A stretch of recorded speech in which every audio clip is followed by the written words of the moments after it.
ولا تكونوا كالذين تفرقوا واختلفوا من بعد ما جاءهم البينات وأولئك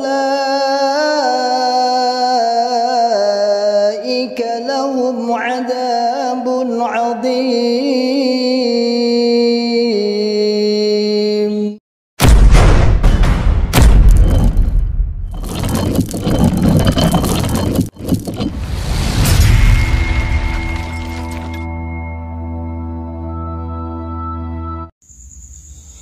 Assalamualaikum warahmatullahi wabarakatuh. Jadi para sedulur jamaah, sejarah atau terjadinya kitab pedoman ibadah itu kalau kita amati ya, itu pertama ada panggilan dari MUI, dari pihak DPP kepada DPP yang hadir pada saat itu sebagaimana terlampir. Di balik kemudian terjadi tindak lanjut, yaitu PLDI harus berparadigma baru. Maka MUI membuat satu paradigma baru LDII yang narasumbernya, narapidananya itu Abdullah Mas'ud, ponakan dari saudara Edi Suparto, dan itu sekarang sudah jadi pedoman, sudah menjadi buku paradigma baru. Selanjutnya tindak lanjut berikutnya, LDI itu takfiri, kan begitu, takfiri. Maka supaya tidak takfiri, dia buatlah buku kitab namanya Pedoman Ibadah untuk mengcounter LDI ini, mengcounter MUI. Ya, isi Pedoman Ibadah itu ya disama-samain akidahnya antara LDI dengan Muhammadiyah dengan NU. Nah, ini terekam dari pernyataan saudara Haryono Mubalik Pakubumi yang sudah isdet, sudah dud gitu. Nah, dia mengatakan bahwa tahun 2025 itu jamaah itu sama dengan NU Muhammadiyah. Untuk mengejar proses 2025 itu, maka 2024 ini DPP membuat suatu buku namanya buku Pedoman Ibadah, terdiri dari 3 jilid yang bisa dilihat di gambarnya itu, yang naruhnya sembarangan itu. Katanya isinya Quran hadis tapi naruhnya sembarangan itu. Di dalam kitab itu isinya yaitu wujud kita bakokmu kola fatulil khawatisi. Jadi kita disamakan dengan Asy'ariyah. Siapa Asy'ariyah itu ya cari aja sendiri, itu adalah kalangan ulama. Jadi perbedaan mendasarnya itu sudah berubah. Kalau jamaah itu pedomannya Quran hadis jamaah, kalau mereka Quran hadis berdasarkan ulama. Kalau kita Quran hadis jamaah yang bermangkul berisnad mutasil teori praktek. Nah, ini kalau dijelaskan juga panjang, berhari-hari bahkan. Kemudian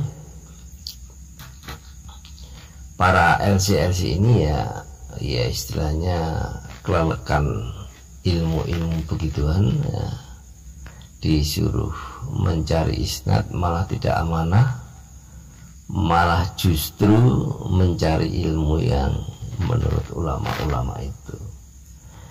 Jadi benang merahnya di sini, saudara.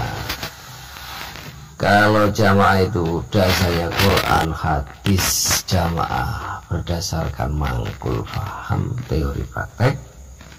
Kalau mereka Quran hadis berdasarkan ulama.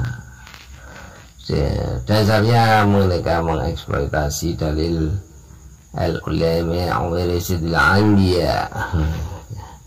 Kalau kita tidak, namanya mangkul, itu mangkul Al-Quran kita bila azza wa jalla bi ra'yi fa asqa faqad akhta. Baru berdasarkan Quran dalam surat Al-Qiyamah ayat 16 yang berbunyi la tuharrik lisanaka lita'jala bih inna alaina jam'ahu wa qur'anah fa idza qara'nahu fattabi' qur'anah thumma inna alaina bayanah. Itu dasar dalil kita. Lah kok melok ulama, itulah menyeberangnya para LC itu berdasarkan ulama itu. Mereka membuat pernyataan statement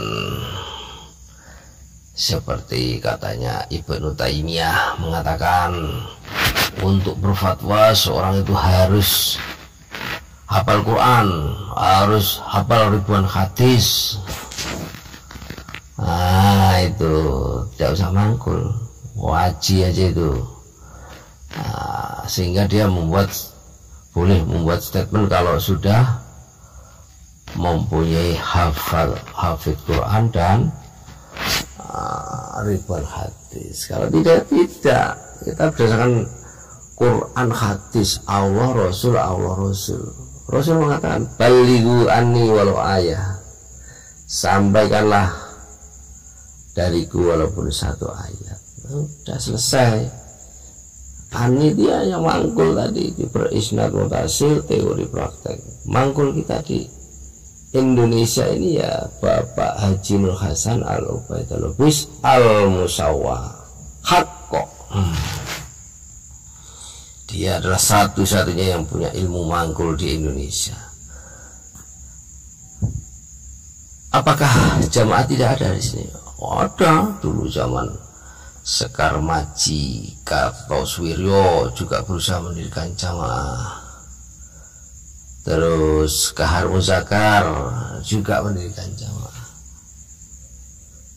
Ya, itu Sekar Maji, Kartosuwiryo itu persis seperti pernyataannya Abah Hajiz, Bapak Imam kita. Kalau nggak Quran hadis ya jadi PKI lagi. Bener ternyata adiknya Kahar Muzakar itu seorang wanita, mungkin sekarang masih ada itu. Dia itu seorang fahamnya itu faham komunis ya. Komunis ateis. Komunis itu belum tentu ateis, tapi komunis ateis ya.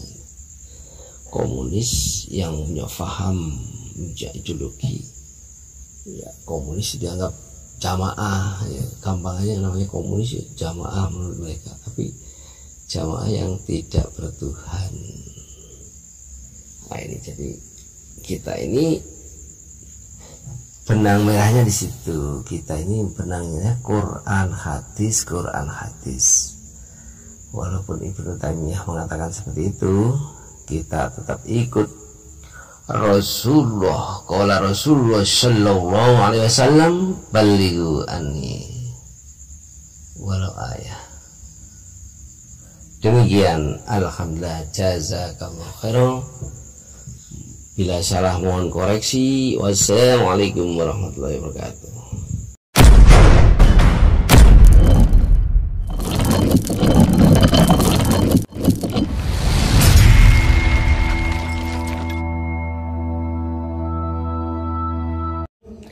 ولا تكونوا كالذين تفرقوا واختلفوا من بعد ما جاءهم البينات